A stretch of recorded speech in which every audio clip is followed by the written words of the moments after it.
Hey there, my friend. It's Dr. Anthony Balduzzi, and I want to welcome you back to another episode here on the Fit Father Project and Fit Mother Project podcast.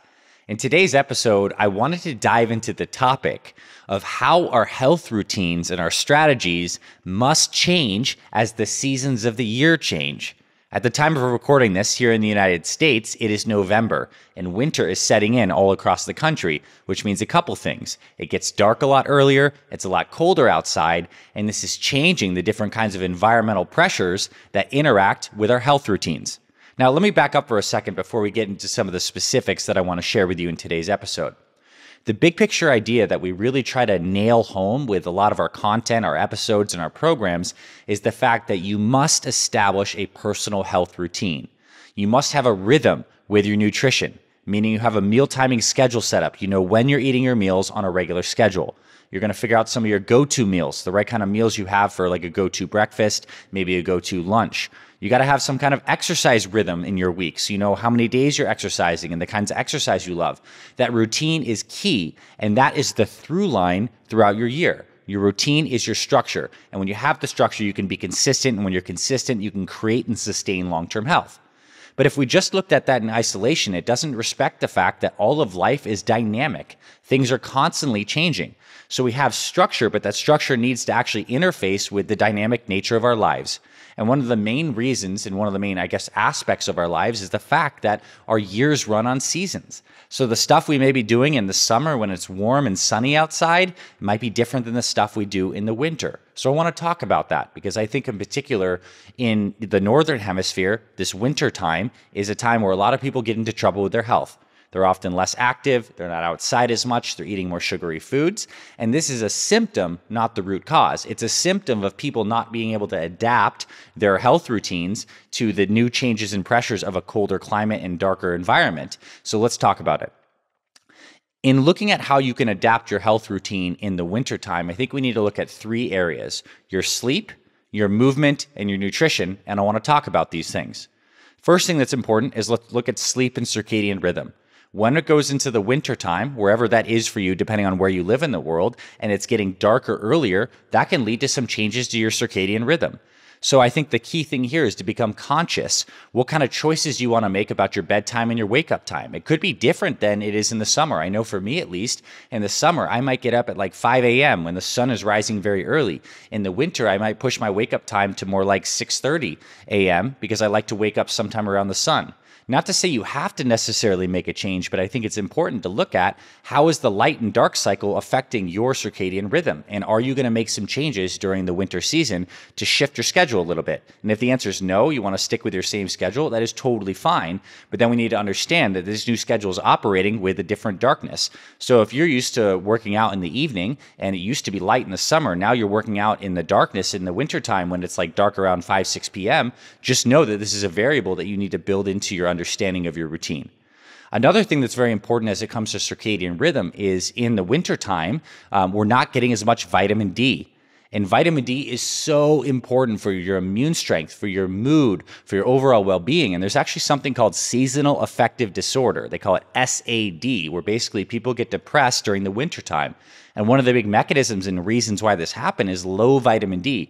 In fact, in places like Alaska, where the whole wintertime it's like completely dark, what they found is people who have seasonal depression, they supplement with them with vitamin D and they give them like these lights they can put in their house. They feel tremendously better and they don't have the kind of depression. So what I recommend for you and your family is to look at, if you're not getting as much sunshine on your skin, which is the best form of vitamin D, could you possibly supplement with vitamin D throughout the wintertime?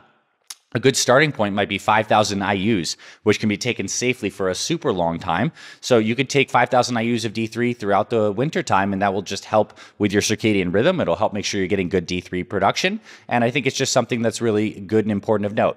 So moving off of sleep, let's move into movement, because this is an area I think a lot of people also get caught up, because when it's warm outside, it's really easy to go for a walk with your family after dinner, do some exercise outside. But what happens is when it gets cold outside, a lot of people just stop moving because they didn't think about how they can adapt their movement plan for the conditions that happen every single winter. So instead of being derailed every single winter, ask yourself, what is this opportunity right now with the changing climate? How can I make changes?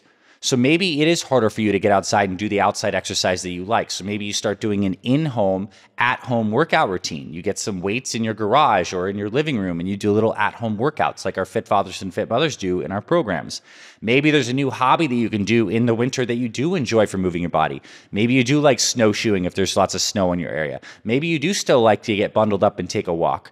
Either way, the act of making the conscious thinking about what are you going to adapt with a colder environment is super key, because if you don't do this, what'll happen is a routine that was contingent upon good weather will just fall off the wayside, and this gap that's left in your life is ultimately going to lead to inactivity, and then inactivity snowballs into all sorts of things like not eating as well, and then that leads into the feeling of being sluggish and then guilty, and this is the snowball effect that people get caught in. Whereas if you were conscious and you're like, okay, it's colder outside, what kinds of exercises can I do? Maybe I go to an indoor gym or indoor track to get my exercise in during the winter, and in the summer times I'm a little more outside. Whatever it is for you, just make the choice and think about this kind of stuff.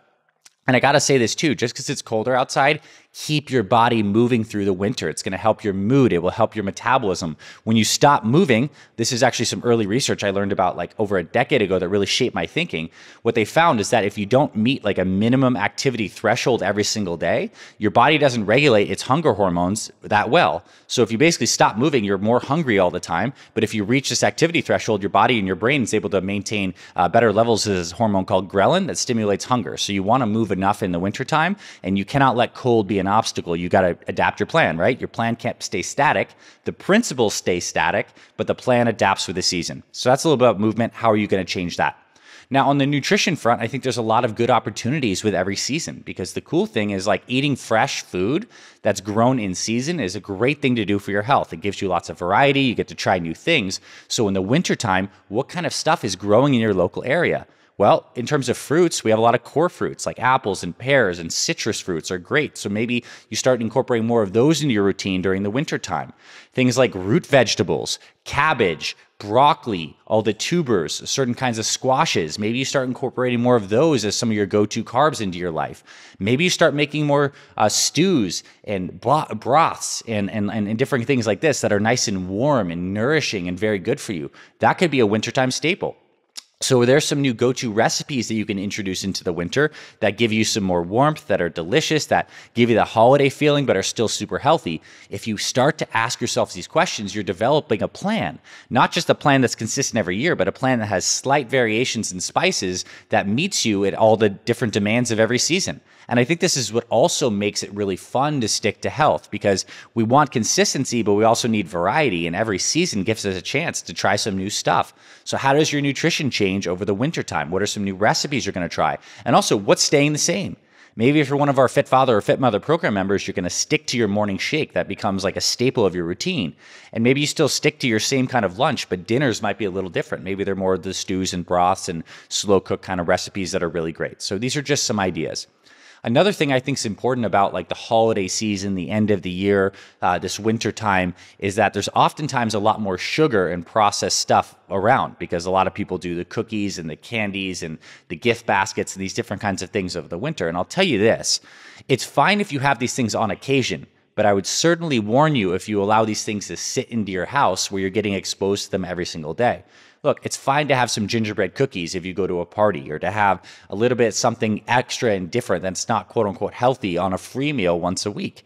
But if you have cookies and candied popcorn and all sorts of different things sitting in your house all the time, and you're constantly getting this drip of sugar, and you're not moving well enough, this is where that snowball of negative momentum can start to happen. So my suggestion for you is keep this stuff out of your house. The candy and the sweets and the holiday drinks and the festive stuff, that will find you when you go out, but don't keep it in your house, your temple. Keep that healthy. It'll create an environment where you can make more healthy choices, and then you have a little flexibility when you go out and enjoy yourself on these parties. So these are some specifics, but the key idea is this. We want a structured routine that is based off of truth and principle. And that's what we're here to really help you establish, is that core routine. We help you inside our Fit Father, Fit Mother programs. If you're one of our program members, you know, and you have that routine. If you're someone who wants to establish that core rhythm and routine, then come join us in our programs. There'll be links below in the description for this podcast and this video. But once you have that routine, the next level is understanding how that routine must necessarily flux and adapt and glide with the different seasons of our life. The routine and the exact specifics of that we do in the summer might be different than the winter. And now that we're recording this in the winter, the chance for you today is to reflect.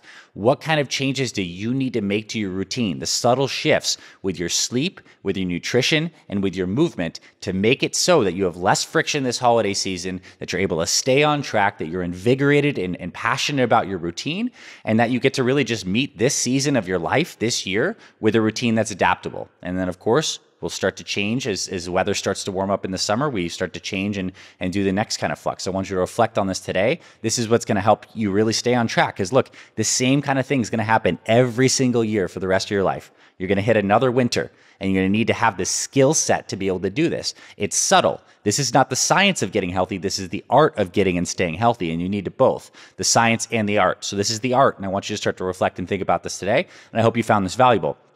And I also want to say this, although we talked about the environmental seasons, in the case of like the environment getting colder and darker around wintertime, this concept also applies to any other season of our life. Maybe we're at a season of our life where work is very busy right now, and we need to make some adaptations where we don't have quite as long workouts. We do shorter workouts and we prioritize a little more sleep, and maybe we scale back on the amount of food we're eating. Like the idea here is that we always want to tailor our health routine to meet the demands of life right now, whether environmental or something else in our families. And that is key. Be gentle with yourself, move with these ebbs and flows, because the strong don't survive, the adaptable survive. And that's the truth. So I hope you enjoyed this, my friend. If you enjoyed this podcast, we'd love to hear from you in a rating and a review, of course. It really helps support the show. And if you want to hear more content like this, definitely let us know. Reach out to us. My team and I are here to chat with you, to help support you and your family. And I'm really grateful you found this. And I hope you reflect on these questions today and make your routine very adaptable for this winter season. Thanks for being here, my friend.